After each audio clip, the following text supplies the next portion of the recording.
You want to know the quickest way to wealth? Don't start a business, buy a business. In today's video, I'm going to give you the 7 reasons why buying a business is much better than doing a startup. Let's get to it.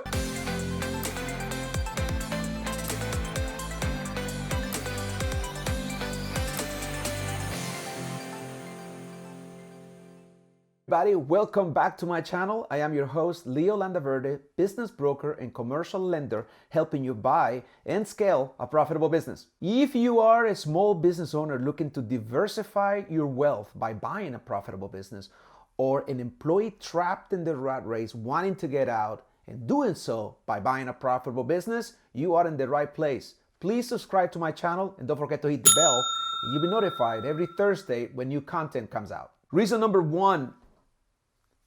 Existing cash flow. When you're buying a business, you're buying it and tapping into an existing cash flow stream, a fragile ecosystem that is taking years for the existing owner to hone in. For the small business owner, cash is king, and it will be king for you. Cash is everything. Imagine starting a business, the business of your dreams, only to realize that it may take you up to 2 years just to break even, and another 2 years before you're adding a profit. You're shortcutting all of that when you're buying a business, because what you're doing is you're hijacking an existing cash flow stream that which you will help pay anywhere from 2.5 to 3.5 that cash flow stream, depending on us working together and figure out how to best value that business. So when you have a cash flow stream, you automatically have embedded cash flow for operating and capital expenditures. So cash is king. When you buy a business, the money is already flowing. There is accounts receivable, there is accounts payable, there is working capital, which you don't have when you're starting a business. The first few years when you're doing a startup, and by the way, the mortality rate of startups is 90% within the first 5 years. You don't really stand a chance unless you're a seasoned pro who has already started several businesses. Existing cash flow means it's less worried and stress for you and trying to figure out how to meet payroll. Now, you've really never been a business owner until you have to sweat a payroll. Let me tell you, having owned multiple companies, payroll is your biggest expenditure. Gosh, it would be great if you already had the cash flow from an existing profitable business to be able to meet that. And that's why SBA lenders loan money on a cash flow stream. So that's number 1. Number 2, establish customer base and market share. The hardest thing to do as a brand new business owner with a startup is try to penetrate an existing market. And depending on the barrier of entry, how high or how low it is, it'll dictate your success. When you're buying an existing business, you have a business that has enjoyed a longevity. That means a strong sales and a decent amount of market share. It's all about carving out market share for you. A brand that it may take a lifetime to create. Now, some of my students are looking at businesses that have been around for at least 2 decades, sometimes longer. So the existing seller is probably in his 60s and 70s, already spent 30, 40 years honing the craft and building the brand. You basically get to tap into that brand, and you can get to enjoy the longevity. If the owner has been paying themselves a salary plus, this is a sign that this is very healthy, stream of customers. If you start a business, you need to dump money into marketing in order to build your customer base, something you don't have to worry so much when you got the wind on your favor. Branding is everything. If you have a strong brand, chances are you're going to have a strong, loyal customer base that produces great cash flow. When in doubt, go back to number 1, but that's what you're buying, a cash flow stream.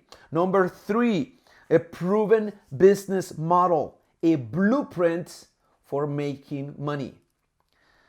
A business that has been around for an extended period of time must have a business model to run itself effectively. There are systems and formulas in place that can run on their own, or automation if need be. But there's nothing harder than for you as a startup. Whenever I ask business owners, even as startups, hey, tell me how you make money, a lot of them have a hard time explaining to me how money is made. The thing is, when you're buying an existing business, you're buying into a proven model. A proven model. It is not really how much it goes on the top line that I care about. It's how much it goes on the top line that I care about. It's how much it falls to the bottom line. If you have a successful business, that a proven business model, it'll be printing money like clockwork.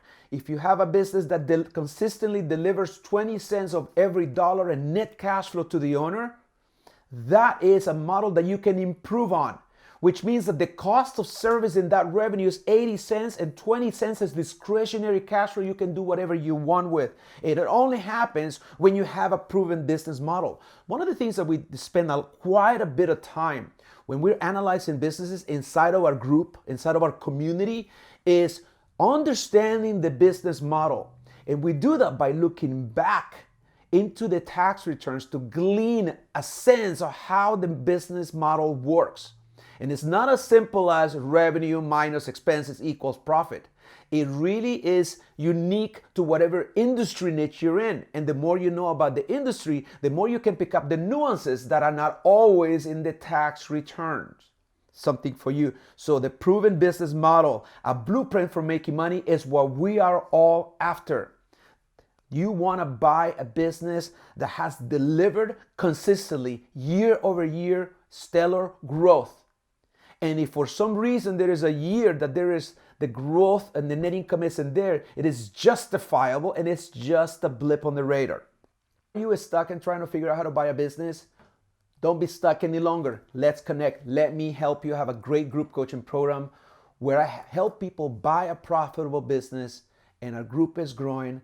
I think we should connect. If you have any questions about it, let's schedule a time to chat. You can send me an email. My email address is above and at the description section below of this video, or you can drop me a comment and let's begin that conversation. Let me help you buy a profitable business. Number 4, a recognized brand identity. The business has built a brand that is recognized by the customer base. You won't need to build it from scratch. Now, there's a reason why Kleenex, people say that instead of paper tissue, right?